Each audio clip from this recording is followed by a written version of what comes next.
Kashmir the untold story എന്ന പുസ്തകം രചിച്ച മാധ്യമ പ്രവർത്തകയാണ് ഹുംറ ഖുറൈഷി.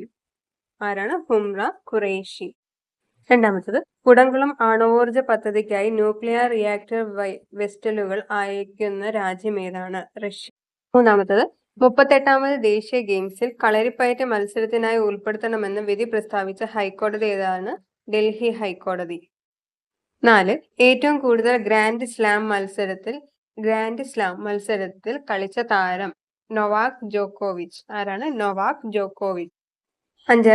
അടുത്തിടെ ഇന്ത്യൻ ബഹിരാകാശ സ്റ്റാർട്ടപ്പുകളായ പിക്സലിന്റെയും ദിഗാന്തരയുടെയും ഉപഗ്രഹങ്ങൾ വിക്ഷേപിച്ച ബഹിരാകാശ ദൗത്യമാണ് ട്രാൻസ്പോർട്ട് 12. ഏതാണ്? ട്രാൻസ്പോർട്ട്. 6.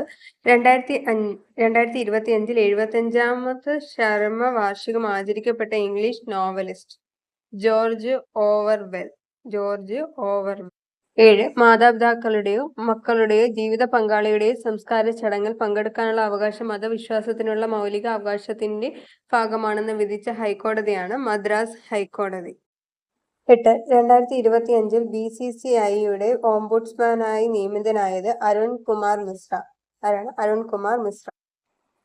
9. ഇന്ത്യൻ സൈന്യത്തിനായി അടുത്തിടെ വിജയകരമായി പരീക്ഷിച്ച മൈക്രോ മിസൈൽ കൗണ്ടർ ഡ്രോൺ സിസ്റ്റത്തിന്റെ പേര് ഭാർഗവസ്ത്ര. 10. 2025 അന്തരിച്ച അമേരിക്കൻ ചലച്ചിത്ര സംവിധായകൻ ഡേവിഡ് ലിഞ്ച്. 11. ഇന്ത്യൻ ലോക്പാലിന്റെ ആദ്യ സ്ഥാപക ദിനം ഏത് തീയതിയിലാണ് നടക്കുന്നത്? ജാനുവരി 16. 12. സംസ്ഥാന മികച്ച പോലീസ് സ്റ്റേഷനായി തെരഞ്ഞെടുക്കപ്പെട്ടത് തലശ്ശേരി പോലീസ് സ്റ്റേഷനാണ്. ഏതാണ്? Thalassery police station. 13. 2025 ജാനുവരി 15 എവിടെയാണ് ഒരു പ്ലേറ്റ് ഒരു ബാഗ് എന്ന ക്യാമ്പയിൻ ആരംഭിച്ചത്? മഹാകുംഭമേള 2025. 14. ഈയിടെ വനനിയമ ഭേദഗതി പിൻവലിച്ച സംസ്ഥാനം ഏതാണ്? കേരളം. വനനിയമ ഭേദഗതി പിൻവലിച്ച സംസ്ഥാനമാണ് കേരളം. 15. ദേശീയ ഡാം സുരക്ഷാ അതോറിറ്റി ചെയർമാനാണ് അനിൽ ജെയിൻ. അതാണ് ദേശീയ ഡാം സുരക്ഷാ അതോറിറ്റി ചെയർമാൻ അനിൽ ജെയിൻ. 16. ചിലന്തി വർഗങ്ങളിലെ സസ്യാഹാരിയായ ഏക ചിലന്തിയാണ് ബഗീര കിപ്ലിംഗി. 17. കൊതുക് നിയന്ത്രണത്തിനുള്ള പ്രോട്ടീൻ ഏതാണ്?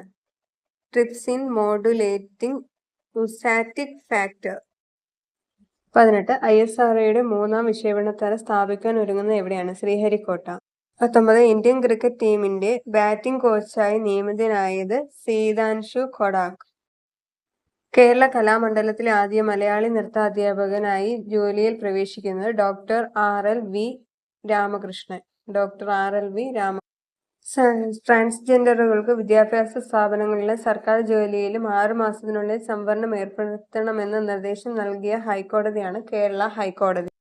ദേശീയ മഞ്ഞൾ ബോർഡിന്റെ ആസ്ഥാനം നിസാമാബാദ്. കാലാവസ്ഥാ വ്യതിയാനത്തെക്കുറിച്ചുള്ള ഇന്ത്യയിലെ ആദ്യ ഗാലറി ആരംഭിച്ചത് കൊൽക്കത്ത. 2025 ജാനുവരി 17 മുതൽ ഭാരത് മൊബിലിറ്റി ഗ്ലോബൽ എക്സ്പോ 2025 എവിടെയാണ് സംഘടിപ്പിക്കുന്നത്? ന്യൂഡൽഹി. ഇന്ത്യയിലെ ഏറ്റവും വലിയ വെങ്കല ശിവശില്പം സ്ഥാപിക്കാൻ ഒരുങ്ങുന്നത് തളിപ്പറമ്പ് ശ്രീ രാജരാജേശ്വര ക്ഷേത്രം. Thank you. ഈ ചാനൽ ഇഷ്ടമായാൽ സബ്സ്ക്രൈബ് ചെയ്ത് സപ്പോർട്ട് ചെയ്യണേ. ബെല്ലൈക്കണും കൂടി ക്ലിക്ക് ചെയ്ത് ഞാനിടുന്ന വീഡിയോസ് കാണാം. നമുക്ക് വീണ്ടും കാണാം.